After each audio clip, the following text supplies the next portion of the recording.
Lep.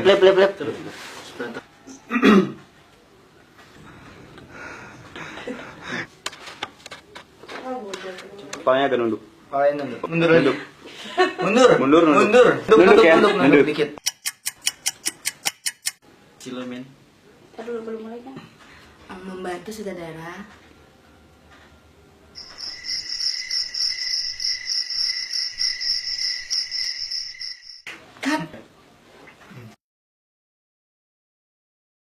Negara kita ini penghasil sampah nomor besar kedua setelah Cina. Karena mereka menganggap sampah plastik itu seperti sampah biasa. Indonesia harus bisa berubah.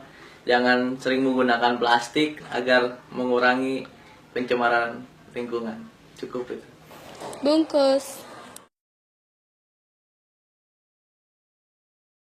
As-salatu khairun minan naum.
Distributor ini distributor kelas. Adip udah sholat subuh? Udah kok ibu. Adip di atas belanja ibu nggak? Kayaknya di deket telepon deh coba.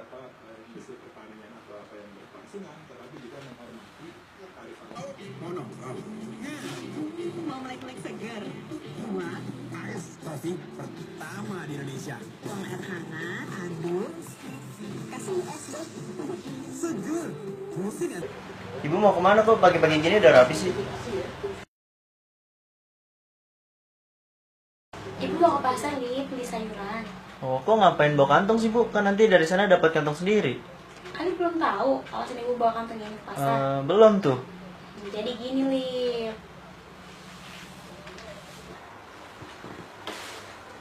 Adip tahu nggak sih plastik yang sering kita terima dari kita beli pakaian, makanan, dan kebutuhan lainnya, kalau kita menggunakan terlalu boros atau berlebihan, nanti akan berdampak negatif, bahkan bisa fatal untuk masa depan kita.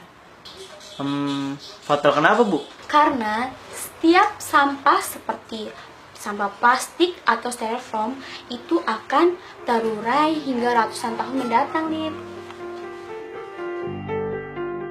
Dan yang akan menerima dampak negatif itu adalah generasi mendatang yang disebabkan oleh ketidakpedulian kita pada saat ini.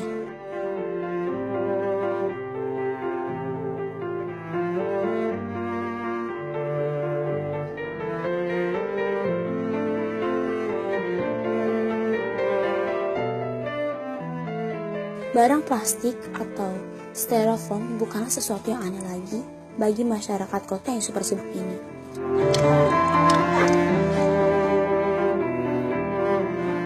Kalau penggunaan itu kita terlalu sering menggunakannya, maka akan merusak lingkungan dan kesehatan kita. Kini manusia terlalu terlena oleh kenyamanan dan kepraktisan dalam menggunakan plastik ini. Apalagi di kehidupan sehari-hari mereka yang terus memakai plastik. Sehingga mereka lupa bahwa plastik ini memiliki banyak kandungan kimia yang berbahaya bagi tubuh atau bahkan untuk kesehatan mereka sendiri. Selain itu, sampah plastik bisa mencemari lingkungan dan merusak bumi.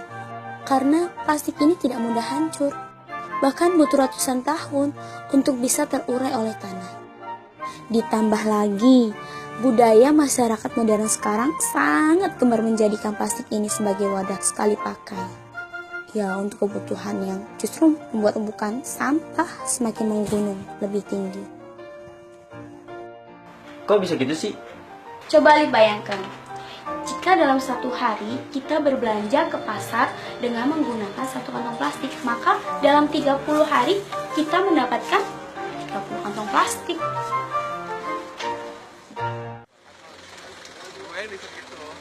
Jika penduduk Indonesia yang berjumlah kurang lebih 230 juta jiwa melakukan hal yang sama, berarti akan terkumpul 30 kali 230 juta, yaitu sama dengan 6.900 juta kantong plastik yang mencemari lingkungan di Indonesia.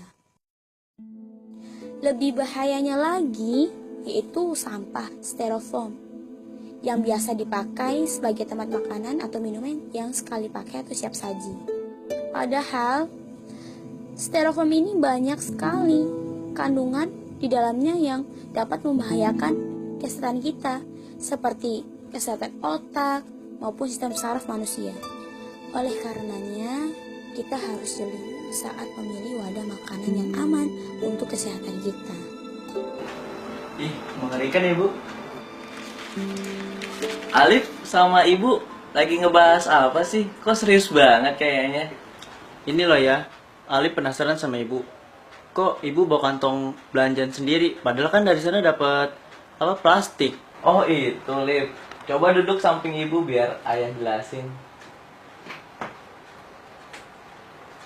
Jadi gini, dulu pas Ayah kerja di luar negeri, apalagi di negara-negara maju seperti Australia, Inggris, Italia, Cina, dan Jepang, itu plastik itu menjadi ancaman yang berbahaya bagi negara itu sebagai salah satu pencemaran yang sangat berbahaya bagi kehidupan.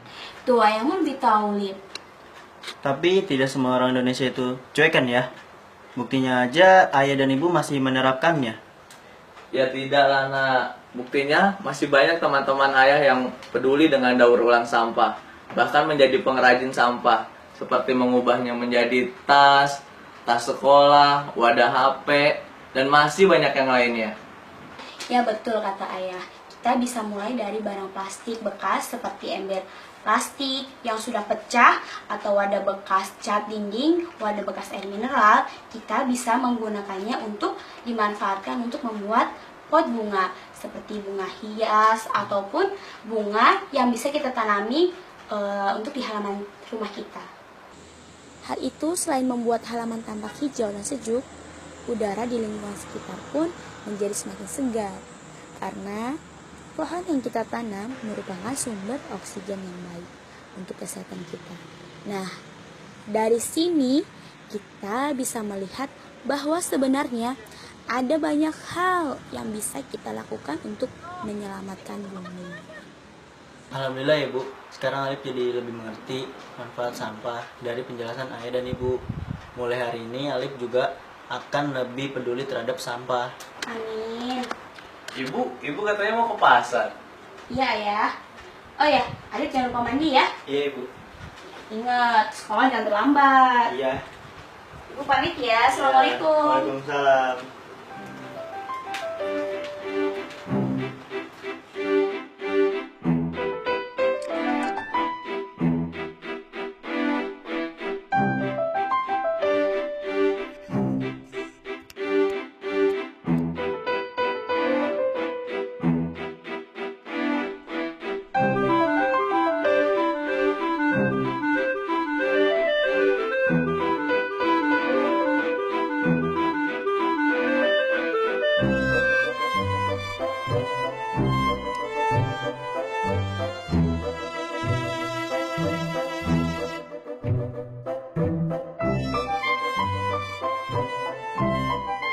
Kami dari Green Home Production. Terima kasih telah menyaksikan karya dari kami.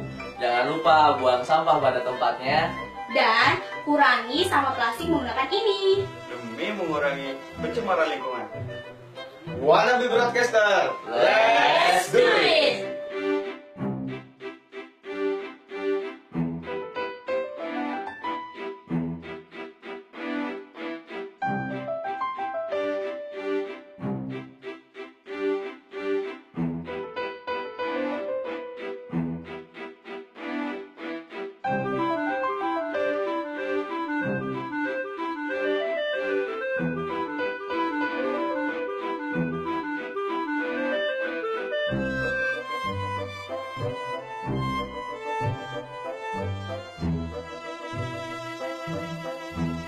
Dengan film ini sih saya ingin membuat opini bahwa ayolah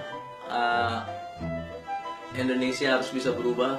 Jangan sering menggunakan plastik agar mengurangi pencemaran lingkungan. Saling ngedukung sih satu sama lain. Yang pasti sih saling ngertiin yang saya rasa di sini ya kan. Kekompakan nomor 1 lah buat tim kita. Saya memilih tema sampah karena sampah yang kita tahu, sampah di sini atau di Indonesia tepatnya tidak lagi dipentingkan, melainkan orang-orang itu menyepelekannya. Pembuatan skrip ini yang saya sering keluhin itu kata-kata yang pas dan mencocokkan tentang hasil riset saya. Membantu memproses pembuatan film sutradara dan membantu talent-talent yang lain. Mengarahkan talent-talent yang lain untuk memulai film ini.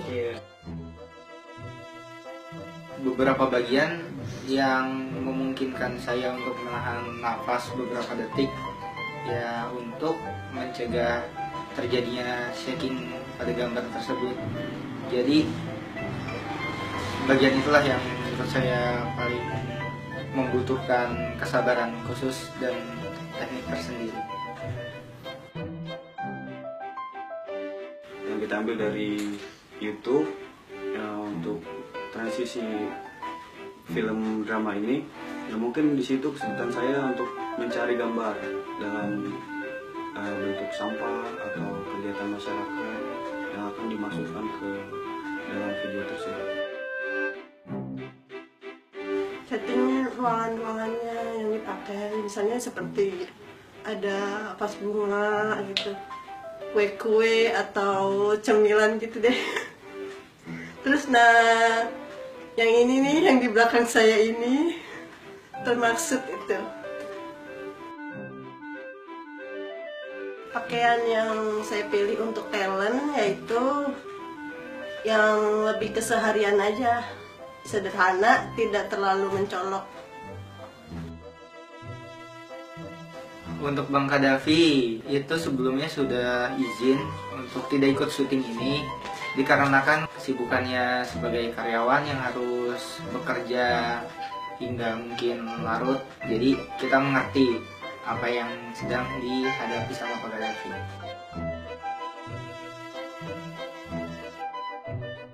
Saya umur 17 tahun. Belum. Oh, seneng sih ya. Kurang tahu. Ada ketoprak, ada mie goreng gitu, sama tekwan, tek.